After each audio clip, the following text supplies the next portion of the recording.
Welcome to night bulletin. ఇక వార్త వివరాల్లో ప్రభుత్వ విప్ ఆది శ్రీనివాస్ హరీష్ రావుపై కేంద్రీకృత ఆరోపణలు చేశారు. హైదరాబాద్ జూబ్లీహిల్స్ ఉప ఎన్నికలు రాబోతున్నందున మాత్రమే హరీష్ రావు ప్రజా సమస్యలను గుర్తు చేసుకుని హడావిడి చేస్తున్నారని, నిజానికి నగర ప్రజలను పక్కదారి పట్టించేందుకు మాత్రమే ఈ హడావిడి జరుగుతోందని విమర్శించారు. కొత్తపేట టిమ్స్ హాస్పిటల్ సమీపంలో హరీష్ రావు బీఆర్ఎస్ ఎమ్మెల్యేలు నానా హడావిడి నిర్వహించారని పేర్కొన్నారు. అధునాతనమైనటువంటి పద్ధతిలో నిర్మాణాలు, ఆపరేషన్ థియేటర్లు, వైద్య పరికరాలను సమకూర్చేటువంటి క్రమంలో కాస్త ఆలస్యం జరిగేటువంటి సందర్భం, దాన్ని సరిదిద్దేటువంటి ప్రయత్నం కూడా చేసేటువంటి సందర్భం ప్రభుత్వం ఉంటూ, మేము ప్రభుత్వం పేరు కోసం హడావుడిగా ప్రారంభం చేయాలని ఆలోచన ఏనాడు కూడా మా ముఖ్యమంత్రి రేవంత్ రెడ్డి గారు చేయలేరు. ఇప్పటికీ ఆసుపత్రులు అన్ని కూడా 90% నిర్మాణాలు పూర్తి కాబట్టి నేను ఒకటి సూటిగా అడుగుతాను హరీష్ రావు గారు. ఓవైపు ఉస్మానియా హాస్పిటల్ మీ అయాములో వరదల్లో చిక్కుకున్నప్పుడు ఉస్మానియా ఆసుపత్రి బ్రహ్మాండంగా నిర్మాణం చేస్తామని చేసిరా మీరు అడుగుతాం. ఈరోజు ఉస్మానియా హాస్పిటల్ కూడా భూమి పూజ కార్యక్రమాన్ని చేసి అక్కడ ఆసుపత్రి అందుబాటులో తీసుకురావడం కోసం, పేదల కోసం ఈరోజు ఏజెన్సీలు పనులు కూడా చేస్తున్న సందర్భం. మీ అయాంలో గాంధీ హాస్పిటల్ ను గాలికి వదిలేసిరు, ఉస్మానియా ఆసుపత్రిని గాలికి వదిలేసి. ప్రధాని నరేంద్ర మోదీ ఢిల్లీలోని విజ్ఞాన్ భవన్ లో పీఎం సేతు పథకాన్ని ప్రారంభించారు. ఈ కార్యక్రమంలో విద్యార్థులు, నైపుణ్యాభివృద్ధి కేంద్రాలు, ప్రభుత్వ అధికారులు పాల్గొన్నారు. పీఎం సేతు పథకం విద్య, నైపుణ్యాభివృద్ధిని ప్రోత్సహించడంలో కీలక పాత్ర పోషిస్తోందని, యువతకు ఆధునిక విద్యా వనరులు, నైపుణ్య శిక్షణ అవకాశాలు అందించడమే ఈ పథక లక్ష్యమని వివరించారు. और जब ये स्किल, ये नॉलेज देश की आवश्यकताओं से जुड़ जाती है, देश की जरूरतों को पूरा करने से जुड़ जाती है, तो इनकी ताकत कई गुना बढ़ जाती है. आज 21वीं सदी की मांग है कि हम देश की जरूरतों को ध्यान में रखते हुए local talent, local resources, local skills और लोकल नॉलेज को तेजी से आगे बढ़ाएं. और इसमें हमारी हजारों आईटीआईज की बहुत बड़ी भूमिका है. आज इन आईटीआईज में करीब 170 ट्रेड्स में हमारे नौजवानों को ट्रेनिंग दी जा रही है. बीते 11 सालों में 1.5 करोड़ से ज्यादा नौजवान इन ट्रेड्स में प्रशिक्षित हो चुके हैं. మాజీ మంత్రి వి శ్రీనివాస్ గౌడ్ మాట్లాడుతూ బీసీ రిజర్వేషన్ల జీవో తెచ్చినప్పటి విధానం తప్పుదారిలో ఉన్నప్పటికీ కాంగ్రెస్ నాయకులతో కలిసి కోర్టులో కేసులు పెట్టించారని విమర్శించారు. కోర్టులో కేసు ఉన్నప్పటికీ జీవో చెల్లదని తెలిసి ఉండడమైనా రేవంత్ రెడ్డి స్థానిక సంస్థల నోటిఫికేషన్ ఇచ్చినట్లు పేర్కొన్నారు. చూసుకుంటామన్నారు. మీ అనుచరులే జియో రాకముందే కోట్లేసింది, జియో వచ్చిన తర్వాత మళ్ళీ కోట్లేసింది. హైకోర్టు క్లియర్గా ఈ ఆర్డర్ ఇచ్చింది. మీరు ఎలక్షన్ షెడ్యూల్ ఇచ్చినా, 8 లోపల మీరు ఇచ్చినా మా తీర్పుకు అనుగుణంగానే ఉంటుంది, మీరు ఇచ్చిరని చెప్పి ముందుకు పోవద్దని చెప్పి హెచ్చరించింది. కానీ మీరు ముందుకు పోయినరు. మీరు 9th నుంచే మొత్తం ఎలక్షన్ ప్రాసెస్ స్టార్ట్ అయిపోయింది. 9th అక్టోబర్ నుంచి. అంటే మీరు 8th వరకు ఎలాంటి చర్యలు చేపట్టదని చెప్పిన తర్వాత, చేపట్టినా కూడా మీరు కోర్టు పరిధిలో ఉంటారు అని చెప్పిన తర్వాత, అనేక రాష్ట్రాల్లో ఈ జియోలు చెల్లవని చెప్పి మీరు చూసిన తర్వాత, ఇలా మీరు ఈ జియోతోనే మీరు ఏమనుకుంటారంటే జియో ఇచ్చినాము, కోర్టుకు పోయినారు, మేమేం చేయాలని అనుకుంటారేమో. ఈ జియో చెల్లదని మీకు తెలియదా? మీ ఆత్మసాక్షిగా మీరు చెప్పండి. ప్రభుత్వంలో ఉన్నటువంటి మీరందరూ కూడా, క్యాబినెట్లో ఉన్న మీరందరూ కూడా మీరు ప్రమాణం చేసి, రాజ్యాంగం మీద ప్రమాణం చేసి మీరు పదవులు తీసుకున్నారు కదా, మీ మనస్ఫూర్తిగా ప్రమాణం చేసి చెప్పండి, ఈ జియో ద్వారా ఇది అమలు అవుతుందని ఈ భారతదేశంలో ఏ ముఖ్యమంత్రికి తెలియదా? ఏ ముఖ్యమంత్రికి తెలియదు, మీకొక్కరికే తెలిసిందా? మరి అన్ని 8 రాష్ట్రాల్లో ఈ జియో ద్వారా ఇస్తే కేసు కొట్టేసిండ్రని చెప్పి మీకు తెలియదా? బీహార్లో కొట్టేసిండ్రు, మహారాష్ట్రలో కొట్టేసిండ్రు, మధ్యప్రదేశ్లో కొట్టేసిండ్రు, అంతకుముందు ఆంధ్రప్రదేశ్లో కొట్టేసిండ్రు, కర్ణాటకలో కొట్టేసిండ్రు, తమిళనాడులో కూడా అంతకుముందు జియో ఇస్తే కొట్టేసిండ్రు. ఇంకా అన్నిటికన్నా ముఖ్యమైందంటే, దయచేసి ఇది ఎలక్షన్లో నిలబడాలనుకునే తహతాలాటలు వినాల. ఇది చాలా మోసపూరితమైనటువంటి ఎలక్షన్ ఇది. మిత్రులారా, మహారాష్ట్రలో సేమ్ ఇదే విధంగా ఎలక్షన్ షెడ్యూల్ తర్వాత కోర్టుకు వెళ్ళిన తర్వాత తెలుసా, 2022 అంటే 2020 నుంచి 21-22 వరకు ఈ జీవో ద్వారా జెడ్పీటీసీలై జిల్లా పరిషత్ చైర్మన్లై 2 సంవత్సరాలు చేసిండ్రు. ఈ జియో ఇష్యూ అయిన తర్వాత ఎలక్షన్ ప్రాసెస్ స్టార్ట్ అయిన తర్వాత హైకోర్టు ఏదో జడ్జిమెంట్ ఇచ్చింది. అంటే ఇది పాస్ కాయినట్లు కాదు, కేసు నడుస్తూ ఉంది, అడ్మిషన్ తీసుకొని కేసు నడుస్తుంది. తర్వాత సుప్రీంకోర్టులో వేసిండ్రు. సుప్రీంకోర్టు క్లారిటీగా ఇచ్చింది, ఇది చెల్లదు, ఇమ్మీడియట్గా మీరు దిగిపోవాల్సిందే, డీమ్ టు రిమూవల్ అని చెప్పి ఇమ్మీడియట్గా రిమూవల్ చేసింది. అంటే 2 సంవత్సరాలు వాళ్ళు ఈ జీవో ద్వారా ఎన్నికై జిల్లా పరిషత్ చైర్మన్లుగా, జెడ్పీటీసీలుగా, ఎంపీపీలుగా చేసిన తర్వాత 2 సంవత్సరాల తర్వాత మొత్తం అందరినీ కూడా దింపేసింది. అంటే దింపేసిన తర్వాత వాళ్ళ జీతభత్యాలు కూడా వాపసు తీసుకుంటారు, రికవర్ చేస్తారు. ఇలా కష్టపడి పట్టణాల్లో త్రాగునీటి సరఫరా వ్యవస్థను బలోపేతం చేయడానికి ఆంధ్రప్రదేశ్ ప్రభుత్వం పెద్ద ఎత్తున చర్యలు చేపడుతోంది. అమృత్ 2.0 పథకం కింద 10,250 కోట్లతో 221 ప్రాజెక్టుల అమలుకు రాష్ట్ర మంత్రివర్గం ఆమోదం తెలిపింది. ఈ విషయాన్ని మంత్రి పార్థసారథి వెల్లడించారు. ప్రాజెక్టులని చామ్ మోడల్ కింద అమలు చేయనున్నట్లు తెలిపారు. ప్రణాళిక ట్రాన్స్ 1-2లో రాయితీ హైబ్రిడ్ యాన్యుటీ కింద ఆమోదించబడింది. చామ్ మోడల్ కింద 281 పనుల్ని అమృత్ 2 కింద ఏదైతే ఉన్నాయో ప్రతిపాదించి టెండర్లు కూడా పిలవడం జరిగిందని చెప్పేసి మనం చేస్తున్నాం. చామ్ మోడల్ కింద కన్సెషనరీ హైబ్రిడ్ యాన్యుటీ మోడల్, దీంట్లో పార్టిసిపేట్ చేసిన బిడ్డర్స్ చాలా మంది సూచనలు చేశారు. సూచనలు ఏంటంటే 2024-2025 SSR ప్రకారం ఈ పనులన్నిటి కూడా 10,250 కోట్ల పనులన్నింటి కూడా ఎస్టిమేట్ ప్రిపేర్ చేయబడింది. 2025-2026 SSR ని పరిగణలోకి తీసుకోవాలని చెప్పేసి కోరటం జరిగింది. ఈ 2.5% ఏదైతే EMD ఉంటుందో సక్సెస్ఫుల్ అయిన బిడ్డర్ కి అగ్రిమెంట్ చేసే సమయంలో తీసుకోండి అని చెప్పేసి రిక్వెస్ట్ చేశారు. అదేవిధంగా మామూలు నార్మల్ టెండర్ సిస్టమ్ లో, కాంట్రాక్ట్ సిస్టమ్ లో 7.5% సెక్యూరిటీ డిపాజిట్ కింద హోల్డ్ చేస్తారు ప్రతి పేమెంట్ లో కూడా. బిడ్డర్సే 40-60% వరకు పెట్టుబడి పెడుతున్నారు కాబట్టి ఈ 7.5% రద్దు చేయమని చెప్పేసి కూడా రిక్వెస్ట్ చేయడం జరిగిందని చెప్పేసి నేను మనవి చేస్తాను. ఏదైతే APU FIDC ఈ సంస్థ ఏదైతే ఉందో మేనేజింగ్ డైరెక్టర్ని 2,756.67 కోట్లు బదులు 2,980.9 కోట్లు కన్సెషనరీ సపోర్ట్ కింద పెంచమని చెప్పేసి కూడా రిక్వెస్ట్ చేయడం జరిగింది. ఏదైనా కూడా మొత్తం ప్రాజెక్ట్ కాస్ట్ లో 60% కన్సెషనరీస్, 40% అథారిటీ బేర్ చేయాలని చెప్పేసి రిక్వెస్ట్ చేశారు. దీనికి సంబంధించిన ప్రతిపాదన ఏదైతే ఉందో దాన్ని ప్రభుత్వం ఆమోదించడం జరిగిందని చెప్పేసి మనం చేస్తాను. విశాఖ ఎంపీ భరత్ వైసీపీ నేతలపై తీవ్ర స్థాయిలో మండిపడ్డారు. రాష్ట్రానికి వస్తున్న పెట్టుబడులను ఉద్దేశపూర్వకంగా అడ్డుకుంటున్నారని ఆరోపించారు. రాష్ట్ర అభివృద్ధి జరగడం వైసీపీకి ఇష్టం లేదని భరత్ వ్యాఖ్యానించారు. పెట్టుబడిదారుల్లో అనుమానాలు రేకెత్తించేందుకు వైసీపీ నేతలు ప్రయత్నిస్తున్నారని విమర్శించారు. క్యాబినెట్ క్లియరెన్స్ అయిపోవాలి, ల్యాండ్ అలొకేషన్ అయిపోవాలి, వాళ్ళు పెట్టుబడి పెట్టి బిల్డింగ్ కట్టేయాలి, ఇక్కడ ఉద్యోగులు కూడా వచ్చేసి స్థిరపడిపోతే ఉద్యోగులు వచ్చేసిన తర్వాత వైసీపీ దీన్ని ఏమీ అడ్డుకోలేరనే ఒక ఆలోచనతో మేము పనిచేస్తున్నాం. ఇది జరగడం వైసీపీ వాళ్ళకి ఇష్టం లేదు.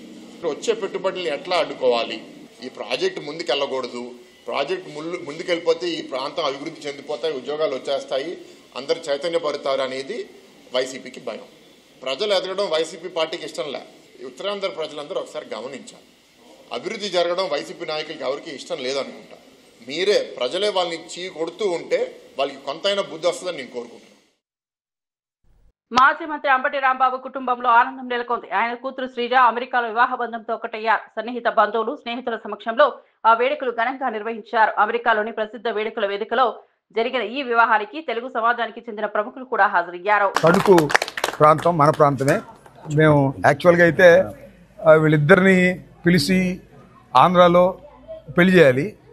కాకపోతే ఇక్కడ ట్రంప్ వ్యవహారం తెలుసు కదా మీకు, వస్తే మళ్ళీ రాయడం ఉద్దేశంతో నేను, నా వైఫ్ సుబ్బారావు గారి వైఫ్ మేమే ప్రత్యేకంగా ఇక్కడికి రావటం, ఈ దేవాలయంలో వివాహం జరుపుకోవటం మాకు చాలా సంతోషం. వాళ్ళిద్దరూ సుఖశాంతులతో అమెరికాలో చాలా చక్కగా ఉండాలని, మంచి భవిష్యత్తు ఉండాలని, ఒక డాక్టర్, ఒక సాఫ్ట్వేర్ ఇంజనీర్ కాంబినేషన్ ఇప్పుడు లేటెస్ట్ కాంబినేషన్. ఇదివరకు డాక్టర్ అయితే బిజీ అయిపోయి ఇబ్బంది పడుతున్నారని ఇప్పుడు అంతా కూడా లేటెస్ట్గా ఇలా సెలెక్ట్ చేసుకున్నారు. చాలా సంతోషం. మా శ్రీజ అండ్ జాస్తి హర్ష ఇద్దరు కలిసి వివాహం చేసుకోవాలని అనుకుని మాకు కబురు చేశారు. మేము కూడా వచ్చి వారిని ఆశీర్వదించేదానికి కార్యక్రమం చేసాం. నిజానికి హర్ష ఫాదర్ మదర్ రావాలి, వాళ్ళు పాపం 3 సార్లు ట్రై చేశారు వీసా కోసం, 3 సార్లు రిజెక్ట్ అయింది. నిజంగా చాలా బాధాకరమైన విషయం.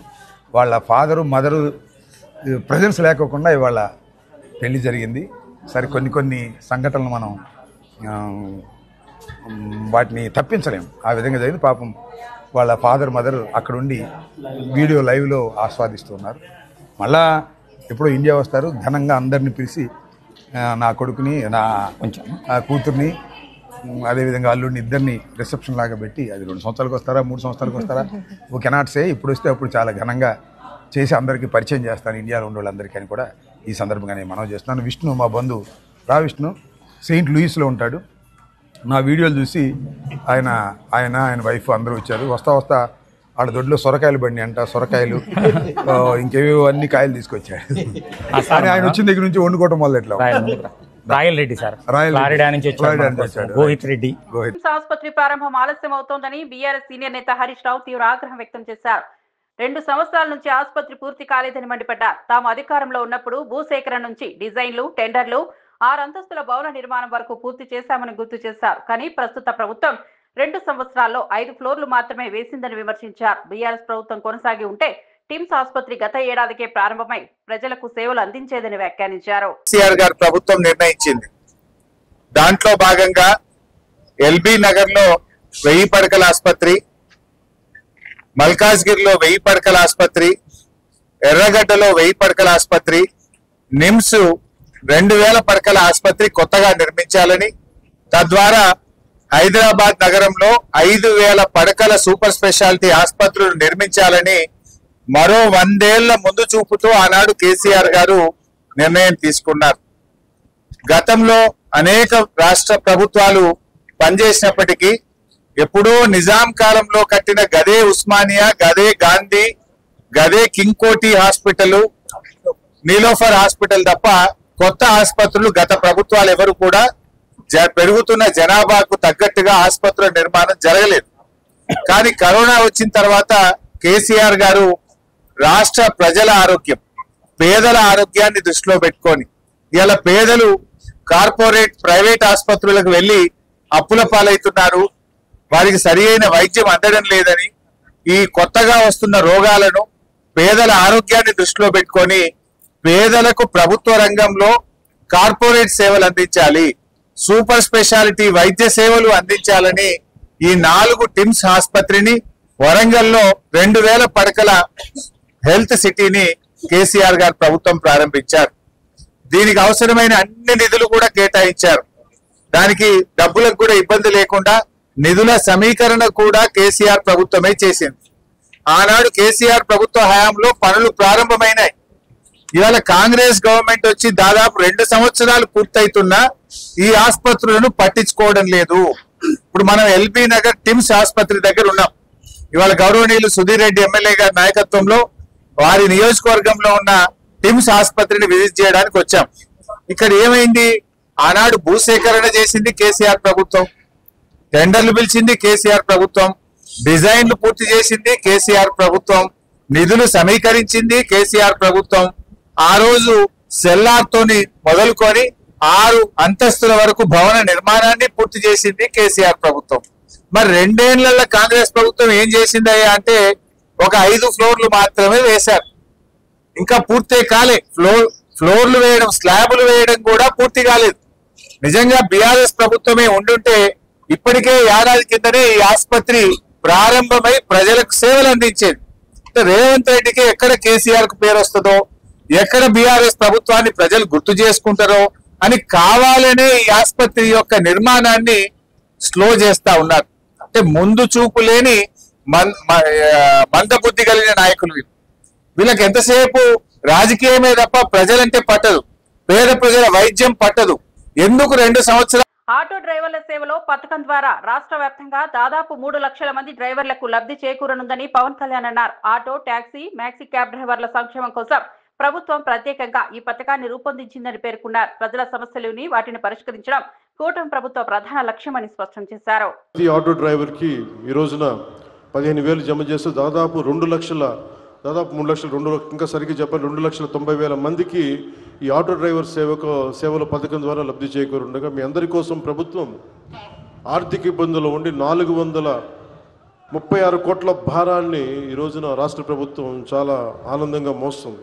అంటే మీకు ఈ చిన్నపాటి ఊతం ఇవ్వగలిగితే అది భారం అయినప్పటికీ కూడా మీకు ఆనందంగా మోస్తుంది ఈ ప్రభుత్వం. ప్రజల సమస్యలు విని వాటిని పరిష్కరించడమే కుటుంబ ప్రభుత్వం లక్ష్యం. ఇచ్చిన మాట నిలబెట్టుకుంటూ వాగ్దానాలను కార్యరూపం దాల్చుతూ ముందుకు సాగుతూ ఉన్నాం.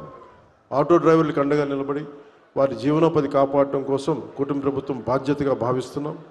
ప్రజాప్రభుత్వం ఆటో డ్రైవర్ల అకౌంట్లో ప్రతి వ్యక్తికి 15,000 జమ చేయనుందని నారా లోకేష్ తెలిపారు. ఆటో డ్రైవర్లు ఊరుగా పట్టణాల్లో ప్రజా అవసరాలకు ముఖ్యమైన సేవలు అందిస్తున్నారని పేర్కొన్నారు. వారి ఆర్థిక సమస్యలను తగ్గించడమే ఈ పథకం ముఖ్య ఉద్దేశమని తెలిపారు.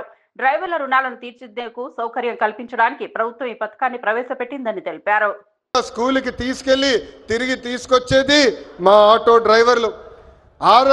అనారోగ్యంతో ఎవరైనా బాధపడితే అంబులెన్స్ లాగా మారి ఆసుపత్రులు కూడా తీసుకెళ్లేది మా ఆటో డ్రైవర్లు. పనికి కానీ ఆఫీస్కి వెళ్ళాలన్నా, ట్రైన్ ఎక్కాలన్నా, బస్ ఎక్కాలన్నా ఫీడర్ వెహికలే మన ఆటో. మీరు ఆటో తోలి ప్రజలకి మెరుగైన సేవ చేస్తున్నారు కనుకనే మీ రుణం తీర్చుకునేదానికి ప్రభుత్వం ఈరోజు ఆటో డ్రైవర్ల సేవలో అన్న పథకాన్ని మేము రూపొందిస్తాం జరిగింది. కార్మికులు, డ్రైవర్లు తమ వాహనాలు పూజలు చేసుకుంటారు దసరా పండగప్పుడు. దసరా పండగ అయిన కరెక్ట్గా 3 రోజుల్లోనే ఈరోజు ఆటో డ్రైవర్ల అకౌంట్లో 15,000 రూపాయలు ప్రభుత్వం అందజేయబోతుంది. సుమారుగా 3 లక్షల మంది డ్రైవర్లకి ఈ కార్యక్రమం వర్తిస్తుంది. అన్నమయ్య జిల్లాలోని ములకల చెరువులో భారీ కల్తీ మద్యం తయారీ బయటపడింది. విజయవాడ, విశాఖ, తమిళనాడుకు చెందిన 9 మంది ముఠా ఓ భవనాన్ని అద్దెకు తీసుకుని అందులో స్పిరిట్ రసాయనాలతో బ్రాండెడ్ మద్యం తయారు చేస్తున్నట్లు ఎక్సైజ్ శాఖ దర్యాప్తులో తేలింది. వీరు తయారు చేసిన మద్యం సీసాలను పాలవ్యాన్లో దాచిపెట్టి బెల్ట్ షాప్ రోడ్లో ఒక గొడౌన్లో అక్రమంగా ఒక నకిలీ మద్యాన్ని తయారు చేస్తున్నారు అనేటువంటి సమాచారం రావడంతో నేను అసిస్టెంట్ కమిషనర్ కడప మరియు అన్నమయ్య జిల్లా ఎక్సైజ్ సూపరింటెండెంట్, మా సిబ్బంది నీలకంఠారెడ్డి ఇన్స్పెక్టరు, జహీర్, మిగిలిన టీములతో అంతా కలిపి ఇక్కడ దాడి చేయడం జరిగింది.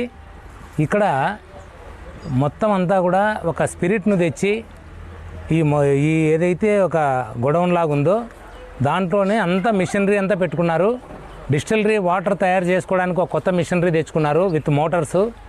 ఆ స్పిరిట్ వచ్చిన తర్వాత స్పిరిట్ను దానికి కావాల్సిన వాటర్ ఎంతైతే ఉంటుందో అంత మోటార్ల ద్వారా ఒక 200 లీటర్ల స్టీల్ ట్యాంకులోకి పంపిస్తున్నారు. మొత్తం వాటర్ అంతా దాంట్లోకి వెళ్ళిపోతుంది. ఈ స్పిరిట్ను కలిపి అదేవిధంగా క్యారామిల్, ఆ కలరు వచ్చేదానికి లిక్కర్ కలరు, అదేవిధంగా ఫ్లేవర్, అది బ్రాందీనా విస్కీనా ఫ్లేవర్స్ ఉంటాయి. ఆ ఫ్లేవర్ వేసిన తర్వాత మొత్తం అంతా అది కలపడానికి కూడా ఒక మోటార్ని ఏర్పాటు చేసి ఉన్నారు. ఆ మోటార్ ద్వారా కలపడం జరుగుతుంది. కలిపిన తర్వాత వాటర్ పోవడానికి, లోపలికి పోవడానికి ఒక పైపు, కలిపిన తర్వాత దాన్ని బ్లెండ్ అంటాము, ఇంకా లిక్కర్ రెడీగా బాటిలింగ్ చేయడం కోసం. అది ఏదైతే ఉందో బయటికి రావడానికి ఇంకో పైప్ పెట్టుకున్నారు. అది వచ్చిన తర్వాత ఏదైతే మనం స్పిరిట్ క్యాన్లు ఎంటీ అయిపోతాయి కదా, 35 లీటర్లు ఒక్కొక్క క్యాను, వాటిలో మళ్ళీ ఈ బ్లెండ్ని ఫిలప్ చేసుకుంటున్నారు. చేసుకొని మాన్యువల్గా ఈ ఖాళీ బాటిల్స్ తెచ్చుకొని, ప్లాస్టిక్ బాటిళ్ళన్నీ ఆ ఖాళీ బాటిల్స్లో మాన్యువల్గా నింపి ఇక్కడ క్యాప్స్ ఫిక్స్ చేయడానికి ఫేక్ క్యాప్స్ కూడా పెట్టుకున్నారు. అది ఫిక్స్ చేయడానికి మిషన్స్ ఉన్నాయి. ఒక 2 మిషన్లు మాన్యువల్ ఉన్నాయి, ఒకటి సెమీ ఆటోమేటిక్ ఉంది. ఇంతకుముందు చూసినప్పుడు మాకు ఒకటే కనపడింది, మళ్ళీ అంతా వెరిఫై చేస్తే 2వ మాన్యువల్ మిషన్ కూడా కనపడింది. ఆ మాన్యువల్ మిషన్ ద్వారా మూతలన్నీ కూడా ఫిక్స్ చేయడం జరుగుతుంది. అలా ఫిక్స్ చేసిన వాటికి వెంటనే పక్కన ఫేక్ లేబుల్స్ పెట్టుకొని ఉన్నారు. అది ఇంకొక వ్యక్తి ఆ లేబుల్ వేసేస్తాడు ఫాస్ట్గా. అంటే ఫిల్ చేసే వ్యక్తి ఒకరు, క్యాప్ బిగించే వ్యక్తి ఒకరు, లేబుల్ వేసే వ్యక్తి ఒకరు. లేబుల్ వేసిన తర్వాత హీల్ అంటాం, హోలోగ్రాఫిక్ లేబుల్ అది పైన వేస్తారు మూత మీద. అది ఒరిజినలా కాదా అని తెలుసుకోవడం కోసం ఇది డూప్లికేట్. అది కూడా వేశారు. అంటే దాన్ని మళ్ళీ మేము స్కాన్ చేసుకుంటే తప్ప అది కనపడదు. మొత్తం అంతా ఆంధ్ర లేబుల్స్ని యాజ్ ఇట్ ఈజ్గా ఫేక్ తయారు చేసుకున్నారు. ఇలా చేసినటువంటి దాన్ని 48 బాటిల్లో ఒక్కొక్క బాక్స్లో పెట్టుకొని ఈ బాక్సులన్నీ వాళ్ళ షాపుల ఏరియాలో ఒక షాపు లైసెన్సీని కూడా మేము అరెస్ట్ చేయడం జరిగింది. ఈ పీటీఎం మండలం ఆంధ్ర వైన్స్ లైసెన్సీని. ఇక్కడ ఈ వెహికల్ ఏదైతే మీరు మా వెనక చూస్తున్నారో ఈ వెహికల్లో ఇది పాల వ్యాన్ లాగా కనపడుతుంది చూడండి. దీంట్లో మొత్తం అంతా సప్లై చేయడానికి వ్యాన్ రెడీగా పెట్టుకొని ఉన్నారు. దాంట్లో మేము వచ్చేటప్పటికే దాంట్లో సుమారు 40 బాక్సులు ఫిల్ చేసి ఉన్నారు.